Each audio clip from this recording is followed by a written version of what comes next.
as old as the mountains, and one that we all know very well. And that is the power there is in standing together. The panel joining me this evening are all leaders whose strength and success has been formed through the power and the benefits of collective movements. And they are here to teach us how strongest solidarity can benefit each and every informal trader.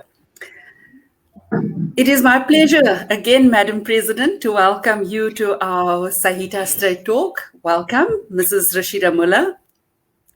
Thank you so much. It's a great honor for me to be on this platform tonight. Last week, we traveled to the Northwest, and I said every week we're going to be traveling somewhere else. Tonight, we're traveling to Zimbabwe because we have the president of StreetNet International with us. Lorraine Glovu, very, very welcome. Thank you very much. And thank you for having me here. It's a real honor. We have got our national organizer, Mr. Otuse Jackals. Good evening, Tusi.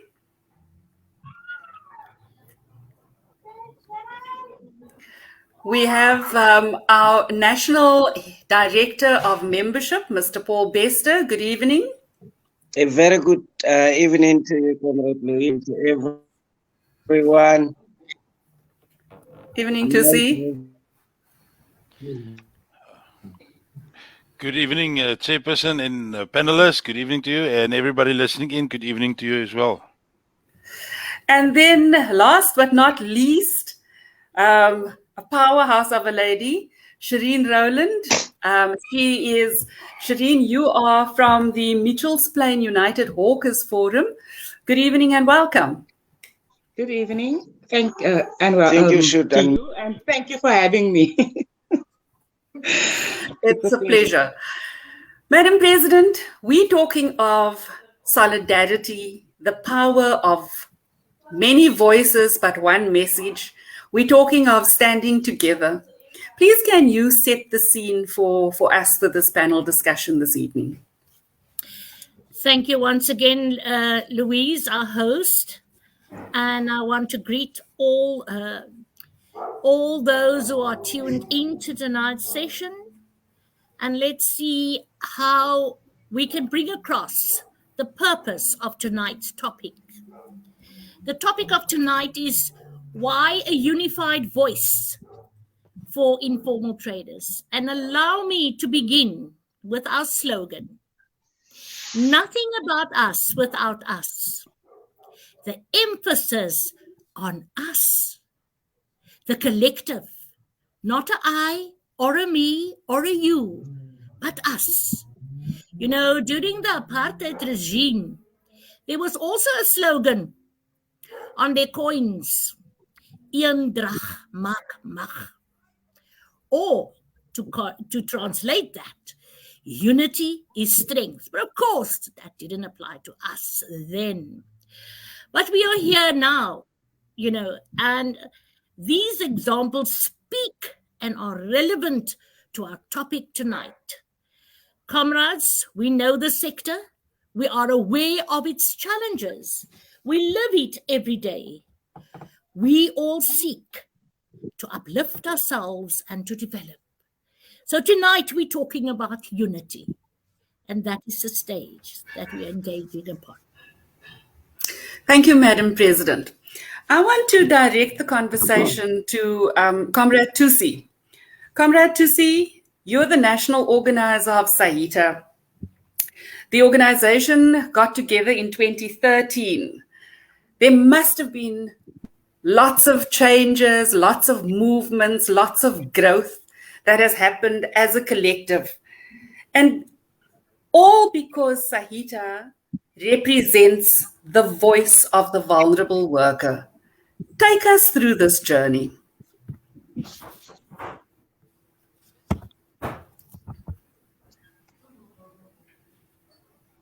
I think we have a 2 or 3 second lag with Comrade Tusi, so I'm just going to allow him to hear me. It's probably traveling over the Orange River, getting to Comrade Tusi? I don't know if it is my connection, but you guys percent of what you say. We can hear you. Please carry on.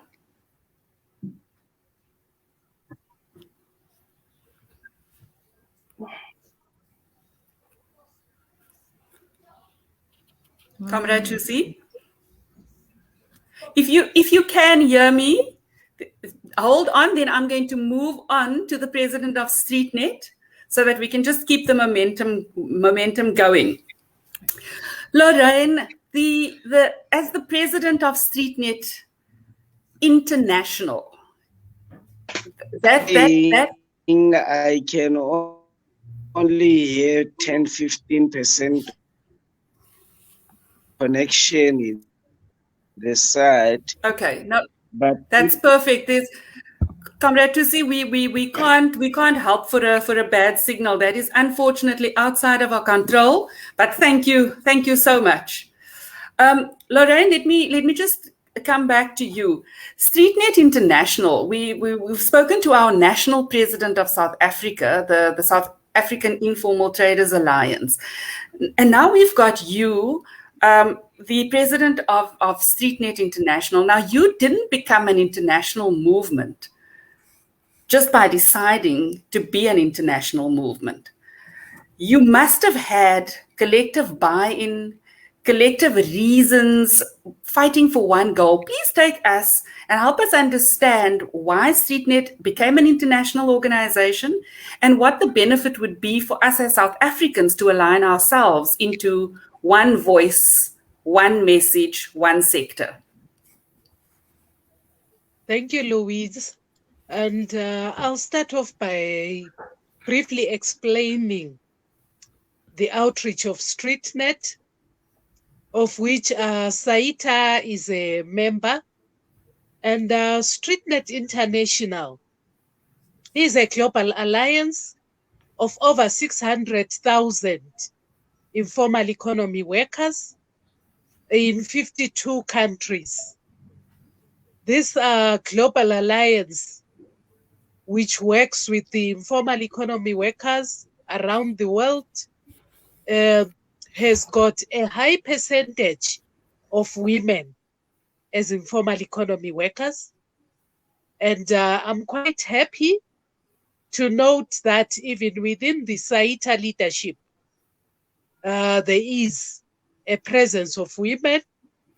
And I also note that we've got Shireen leading another organization of informal economy workers, which is very good to see women stand up and take the lead to articulate their own issues.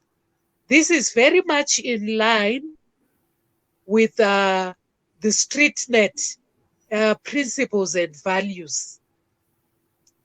And the reason why the StreetNet became a global alliance was the fact that there was a gap in the representation of informal economy workers.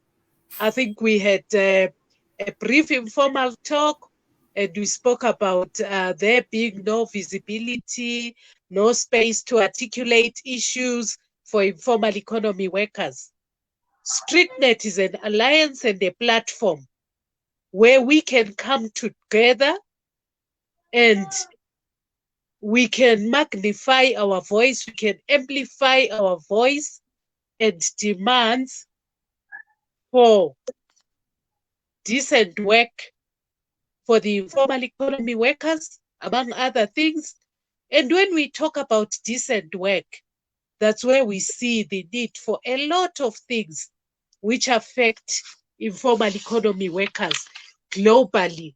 We may be in different countries, but we have a lot of common issues.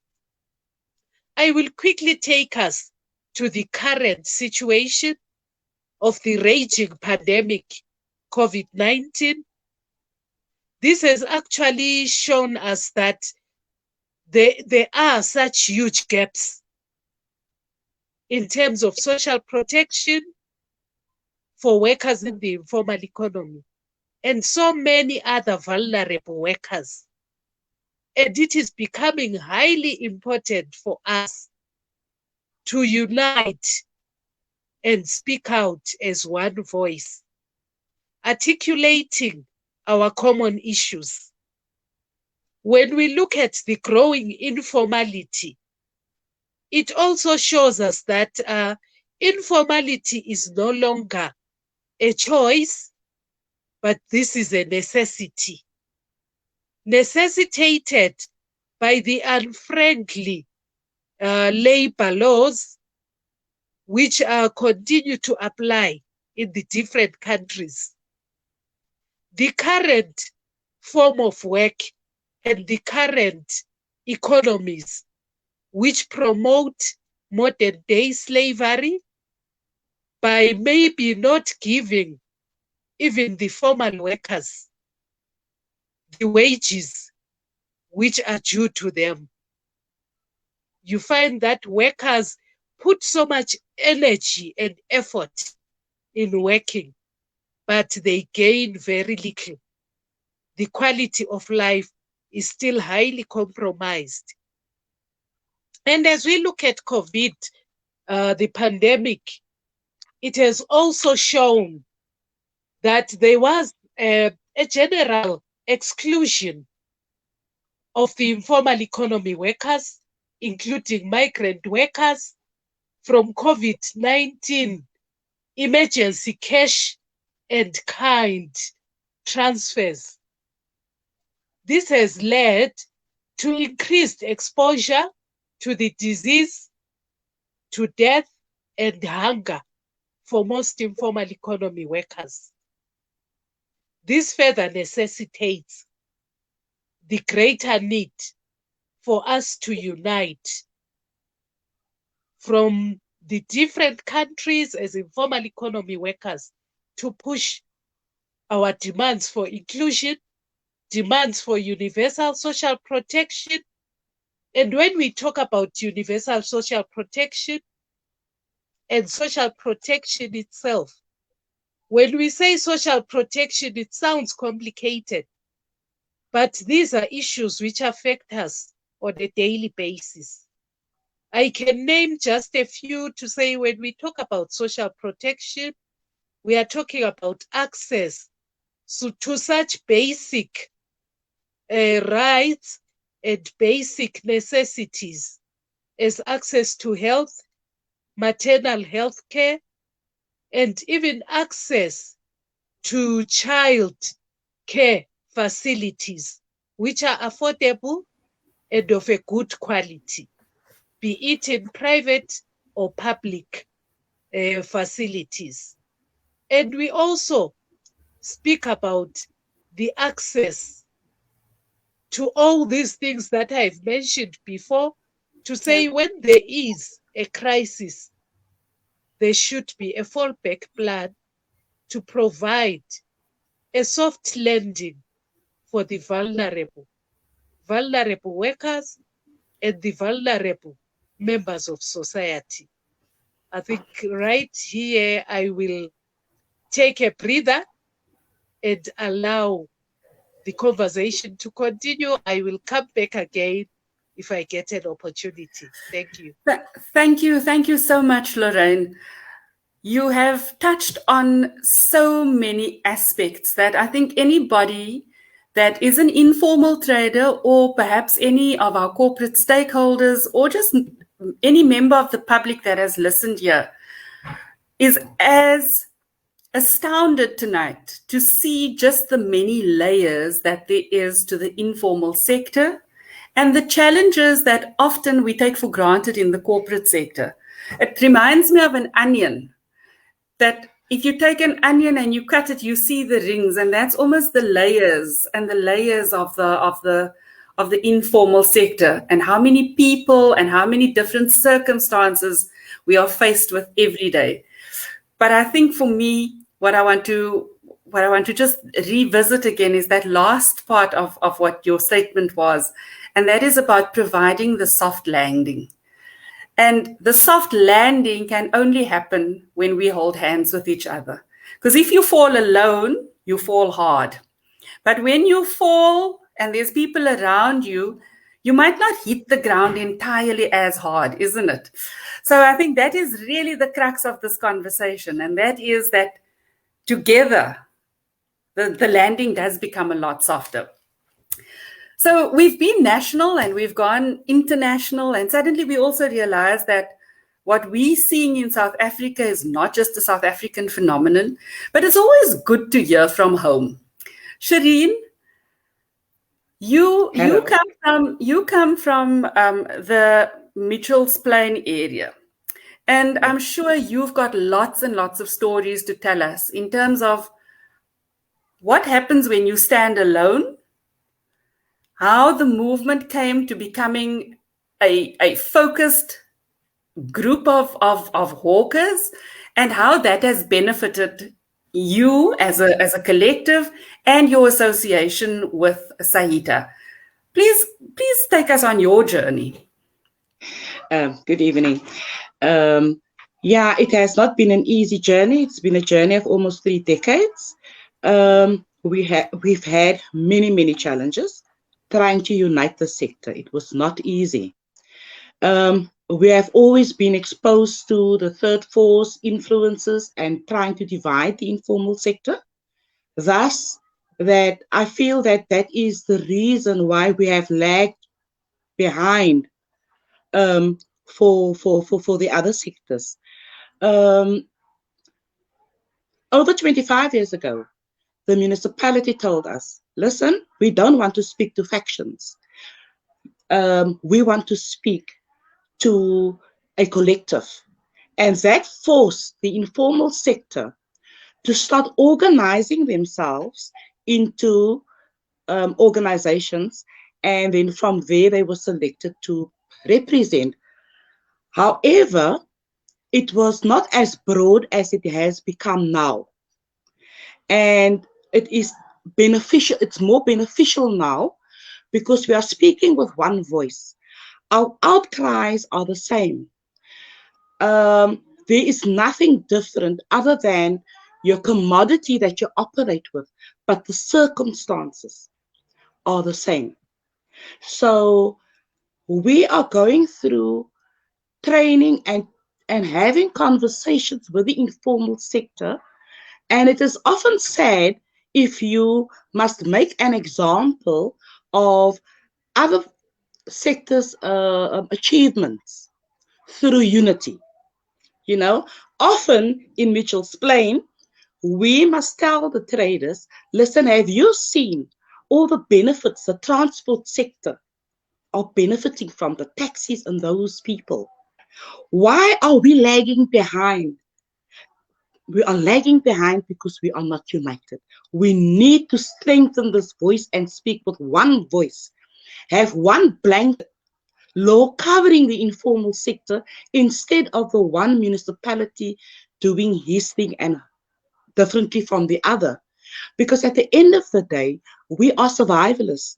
We are out there to survive. And we need this platform to take us beyond where we are at.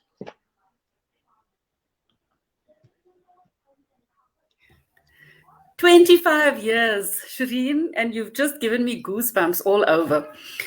Yeah. But like you say, why must we always use other people as an example for what we could be doing ourselves? And I think 25 years later for you, Shireen, we have a solution.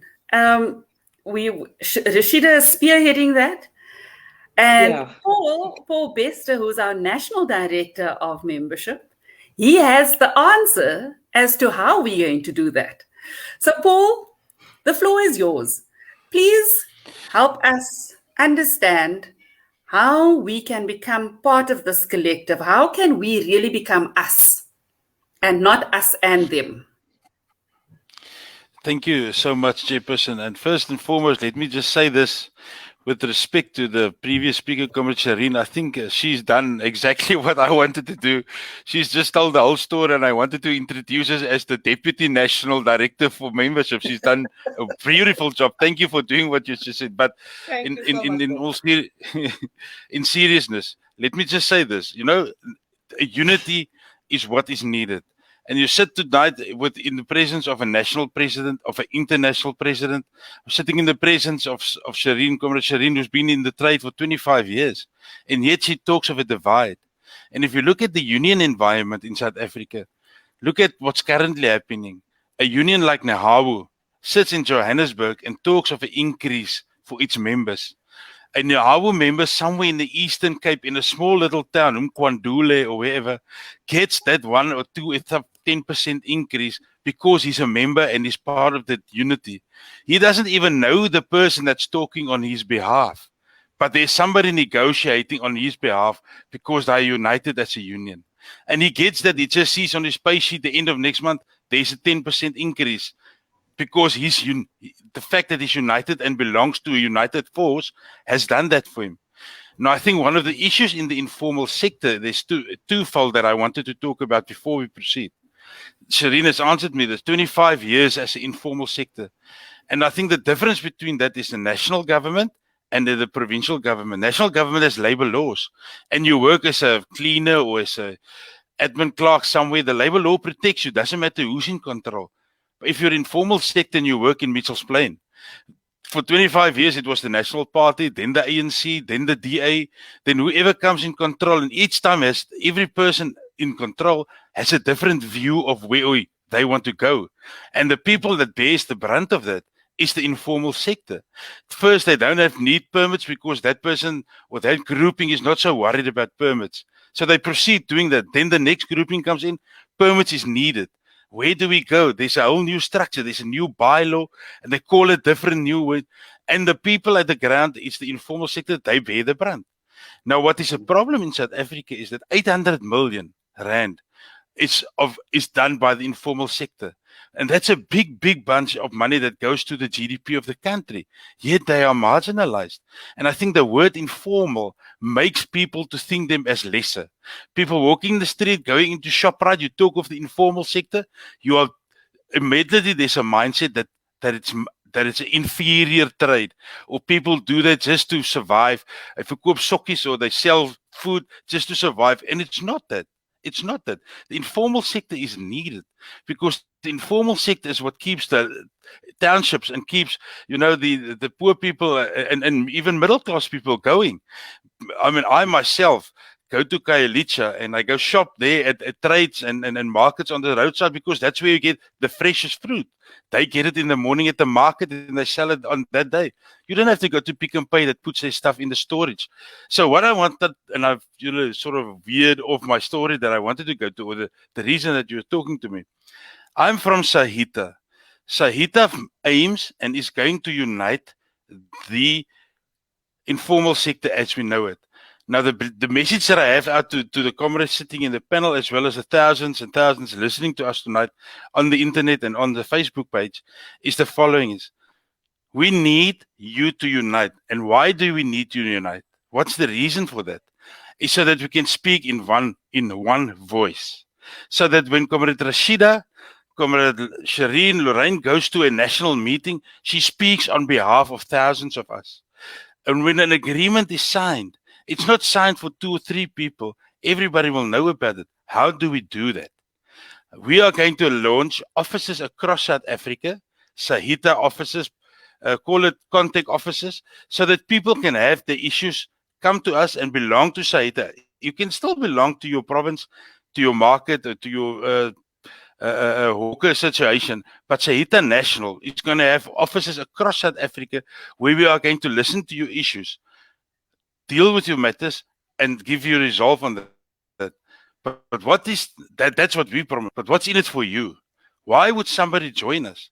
SAITA is going to roll out benefits that's going to be streamlined for each and every trader. We are going to give you information on what is available in the market. We are going to deal with you. We currently have a tax division. If you have a business and you have a problem with your tax issues, your returns, how to get money, we even have funding available through the CFA to allow you to expand your businesses. And these are the things we are going to allow you to have, funeral policies. There's going to be legal assistance. These are the things that SAITA is going to be offering you. If this is something that sort of interests you, and I must say, it's not something that needs to interest you. You need to be united. Please pop us an email at membership@saita.org.za. Membership@saita.org.za. Alternatively, send a WhatsApp to 061 547 5879 across the country's breadth and width of the country. Please pop us an email, send us a WhatsApp so that we can join you up in SAITA, so that we can be united for, so that Comrade Rashida, who sits in front of us, who deals with our issues at NEDLAC, can speak on behalf of the informal sector united in South Africa. That's what I want to say. Thank you so much. Thank you. Thank you so much, Paul. Thank you. Besides all of those benefits, I think, President Rashida, we will be able to stand together on all the issues that Lorraine has highlighted, so that we can sort those issues out in our country, but also for the things that work. When next you have your international meetings, you can take case studies over there, isn't that? Absolutely, we could do that. And it's very important for us here tonight. Like Paul has said, and I think he made the message very, very clear. I just wanted to take an example that within the city of Cape Town, we have about 50 local associations. And I think the stats for this for the Cape Peninsula is standing at 140,000 informal traders. If one looks across the national status of South Africa, we have statistics pointing out to almost 5 million informal workers. When we talk about informal sector, we are not only talking about street traders. Yeah. We are talking about home-based workers, that auntie that's selling samosas from home, selling kusistas on a Sunday. We're talking about the CMTs who are manufacturing at home and selling their products, to a trader to then go sell out in the street. We're talking about if you are running a business informally and you see yourself in growth, belong to SAITA. SAITA is the South African Informal Traders Alliance. We may not represent each and every one of you on our database now, but when we talk about the issues that Comrade Lorraine has spoken about the labor issues, about the social protection, about the child care, all those things we as SAITA will address at a national level. As Comrade Paul has said, that it goes up to NEDLAC, and it's at NEDLAC where labor and government, and I might proudly say the community, who is represented by Dr. Pat Horn, and I've also been sitting there with her, we are addressing in particularly currently issues of the permits. And that is another big story. I don't think we're going to deal with that today. But today we want to bring the message across. The unity in this sector is vital. Like Paul says, if we ask for social protection, if we ask for maternity benefits, whether you are a member registered now or not, we're representing you. We're representing you as an informal trader. But it's important for us, like unions do, you do sign up and become a member, an official member of SAITA. It will be taken forth by Comrade Paul, who is our National Director for membership. He'll be visiting all the markets and be talking to all of you across this country. And whoever's listening, whether you are in Northwest, Eastern Cape, Western Cape, Northwest, Mpumalanga, we'll be coming along on a roadshow to you where we will want to mobilize all the informal traders and tell you about the benefits of belonging to SAITA. We are currently engaging the Department of Small Business because certain municipalities are still wanting to enforce the fees of permits, and that's not going to be happening. So let's be together, let's stand together. Een drag is mag. So, guys, join us. Thank you, Madam President. Paul, our National Director, you had your hand up. You need to say something else. Yes, Comrade. Thank you, Chair. I wanted to just add on what Comrade President said. You know, the 140,000 traders just in the Western Cape. But my position is, or my point that I wanted to make is, there would be maybe 1 million traders across South Africa in the small countries. But the beauty of this is, as an informal trader, for 1 million traders, there's 1 million job opportunities. Because each trader has at least one or sometimes two people that work for him or her. And in your own right, you are job creators bigger than government currently. Government cannot create 1 million jobs. The unions cannot create 1 million jobs. The informal traders has just created 1 million jobs by being informal traders. Just by being on the floor, being on that street corner, having that stall has just created 1 million jobs. And I think this is something that join us as SAITA so that we can not only look after you, but also deal with with your labor issues that may pertain out of this, because we want to also treat our workers and employees at your markets and at your stalls as employees and part of, be quality citizens. So join us so that we can also assist you with that employee position that you may have as a director of your own company. Thank you, Chair. Thank you, Paul. Those are great words. Shireen, just in closing, how would you encourage somebody to become a part of this national movement? I would start by using the COVID-19 pandemic, because traders have really lost out a lot. Had we been organized 2 years ago, the struggle might have been lesser. In my market, very little people had food to put on their table when COVID hit us. Our market was closed for 2 months. We had to go through the phases of the levels to open up our businesses. And it was a struggle. And I think that COVID-19 have woken up the informal sector even greater, because the rumors went around that this market has made an allocation, a financial contribution towards the traders and those type of things. And then we were faced with the question, why are we not getting any money? Why are we not getting any support? We're not getting this because we are not united.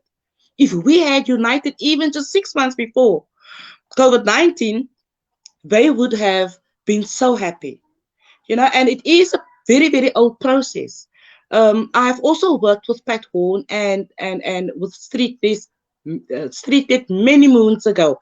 And I never thought that we are going to come here because of all of the challenges. People, we have freedom of speech. We have freedom of movement. We have freedom of association. Let's use it.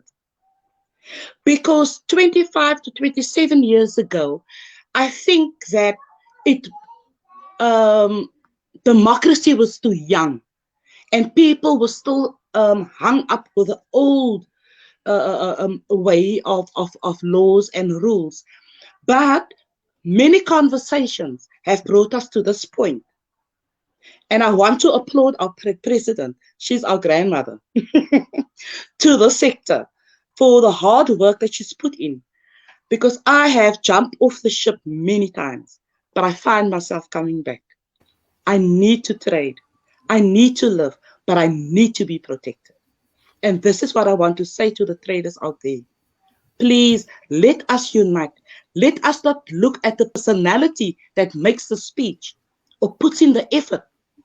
Because those of us that is here, we are committed till we close our eyes. Thank you. Thank you. Thank you so much, Shireen, for those powerful, powerful words.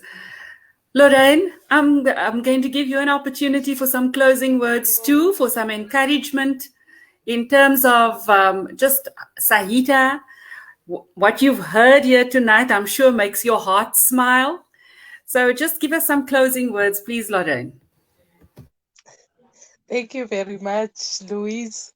I'm very motivated by the work that SAITA is doing and the packages that they offer to members. It is very encouraging. And also, it's very clear for whoever is interested in being a member what they will gain by being part of SAITA. And speaking also from a global level, I would like to encourage members and would-be members out there to say we should continue as a united force to call for the just and fair transitioning of the informal economy to formality.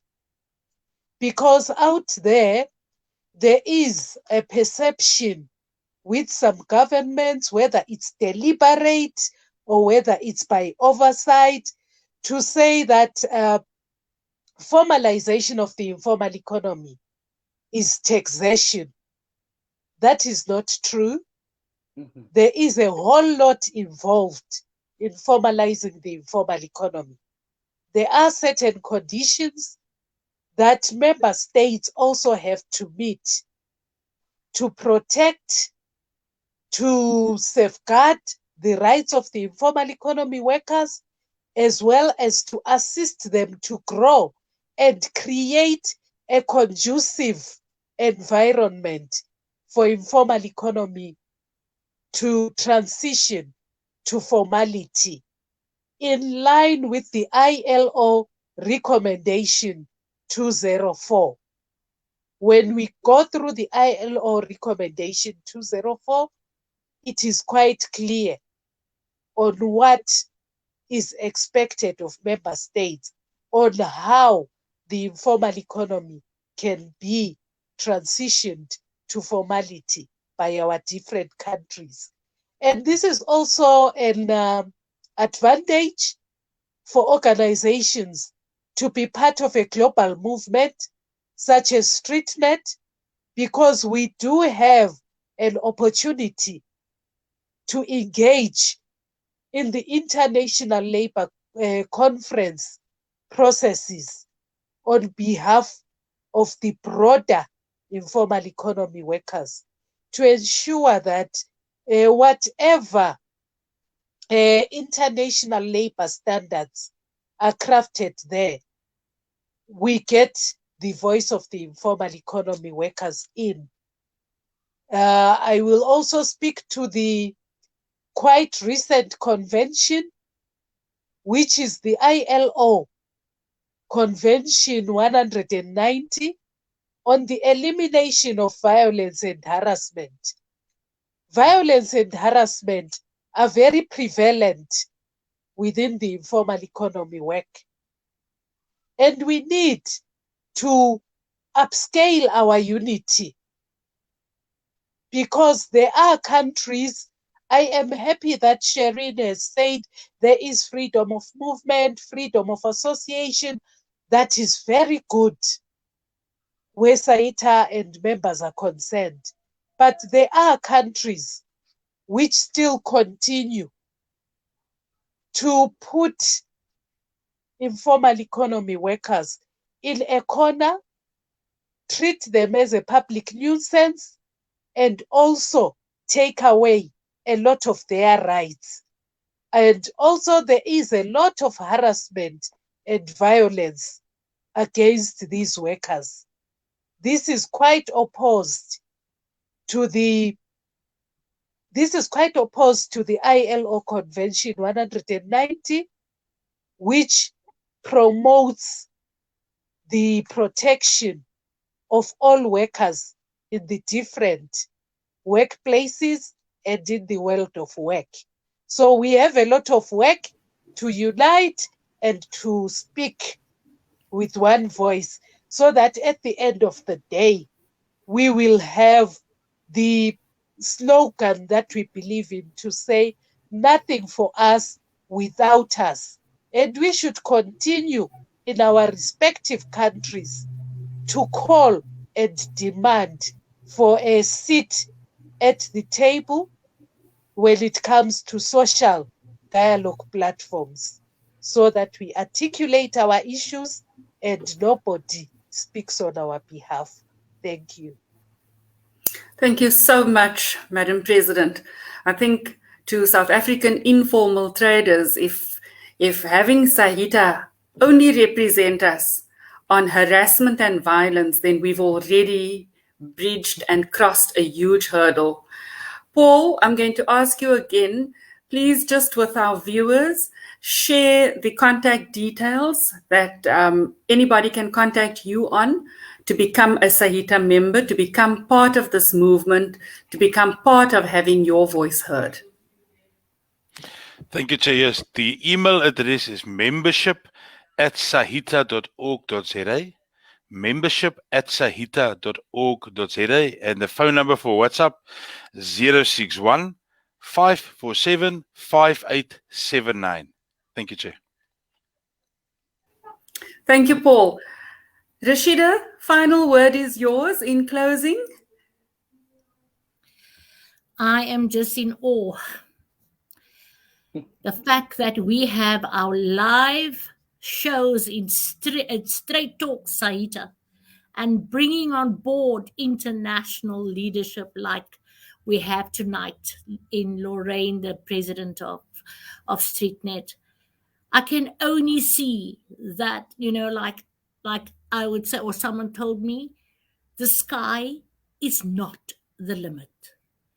We will be there and go beyond the sky. With the team that we have in the Economic Development Forum, we must not forget the people that's behind SAITA, the people that is working day in and day out to ensure that we reach our aims, our goals, our protection for our members, that we stand up tall and engage at any level, that no one speaks for us, nothing about us without us. I thank all the viewers, I thank all the panelists, and it has just been great and awesome to be here tonight. Thank you. Thank you, Madam President. And that's our talk for tonight. Thank you to each of the panelists for availing yourselves for this evening. Thank you for sharing your journeys with us and for setting the goal for what our journey ahead is going to be like together. Make sure that you become a SAITA member. The link to the form will be posted in the Facebook comments, so you have no reason not to join us. Remember, nothing about us without us. Until the next time for SAITA Talks, I'm Louise. Goodbye.